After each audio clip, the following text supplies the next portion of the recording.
Welcome to Purple Sky News. All the news you probably missed but shouldn't have.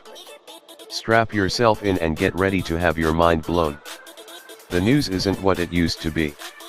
Lies and manipulation run rampant. Here at Purple Sky News we bring the news that matters. Without further ado, here's today's story. 5 things that just don't add up about the Las Vegas mass shooting. Monday, October 2nd, 2017 by Mike Adams. Natural news. Our hearts and prayers go out to all those killed or injured in the Las Vegas shooting, and in a nation where so many anti-Americans are kneeling in pampered protest, this mass shooting saw veterans and police officers standing up, helping the victims and heading straight for the shooter to take him out. Real Americans don't kneel, they stand, and get to work to save lives. Today I offer tremendous gratitude to all the first responders who helped save lives and stop the violence. Although the news reporting on this shooting is still in its early stages, there are 5 strange things that just don't add up about this massacre, so far. I run through them below. Number 1, dozens of concert-goers reported the presence of multiple shooters. Although law enforcement says there was only one shooter, multiple witnesses are openly reporting the presence of multiple shooters. This could reasonably be the result of confusion and chaos, but it's also highly suspicious that the shooter had full auto weapon, which is usually limited to law enforcement or military personnel. This question about multiple shooters was also raised after the Aurora, Colorado Batman movie theater shooting, in which numerous witnesses reported the presence of multiple shooters. If this shooting was carried out by multiple shooters, it would obviously indicate planning and coordination among a group of people who sought to carry out the shooting for a political purpose of some kind. Number 2, who warned concert-goers they were all going to die a full 45 minutes before the shooting started? Via the UK Express. One woman, who was at the Route 91 music event, claimed an unidentified woman had told other concert-goers they were all going to die after pushing her way to the front of the venue. The witness, 21, told local news, she had been messing with a lady in front of her and telling her she was going to die, that we were all going to die. They escorted her out to make her stop messing around with all the other people, but none of us knew it was going to be serious. She described the lady as Hispanic. The lady was escorted from the venue along with a man.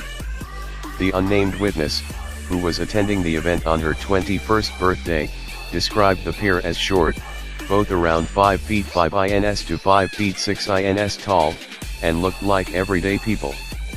It's clear that neither of these two people were the shooter, as the shooter is a much taller Caucasian man.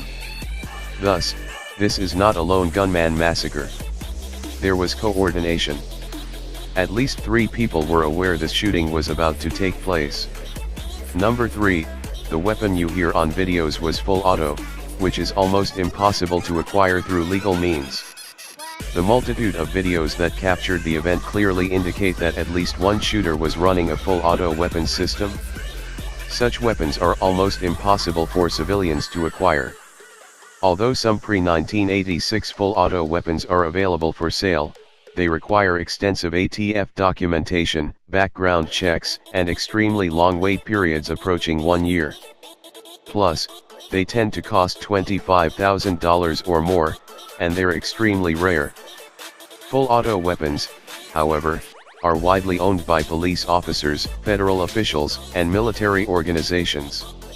It will be very interesting to find out where this weapon came from and how it was acquired. Number 4, why were the exits blocked, trapping victims like rats in a maze? Numerous reports from witnesses who were on the scene reveal that nearly all the exits were blocked. One witness described the situation as being caught like a rat in a maze with numerous dead ends. Why were nearly all the exits blocked? In essence, the concert created a kill zone that amplified the casualties. So far, according to the Clark County Sheriff in Vegas, 515 people have been injured and 59 people have so far died. These are unthinkable numbers, approaching wartime casualty counts. It's clear from the coverage that this shockingly high body count would not have been possible if people had been free to flee the concert venue.